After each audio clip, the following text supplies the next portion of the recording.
سلطنت زنان دورهایی از تاریخ امپراتوری عثمانی که به مدت 130 سال بود.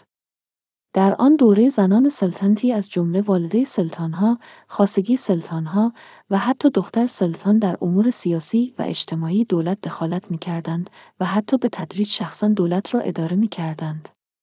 این دوران از زمان سلیمان قانونی در سال 1534 شروع شد هنگامی که خرم سلطان به عقد رسمی سلطان درآمد و بعد از مرگ مادر سلطان حفصه سلطان اداره کاخ را بر عهده گرفته و حتی در جلسات دیوان همایونی سلطان را بیشتر اوقات بدون آنکه خودش کنار سلطان باشد در مکانی خارج از جلسه همراهی می‌کرد و در نبود مقامات و سران دولتی به سلطان مشاوره می‌داد و تا حد زیادی در مسائل سیاسی و جانشینی و عزل و نسب بسیاری از افراد مهم امپراتوری تاثیرگذار بود.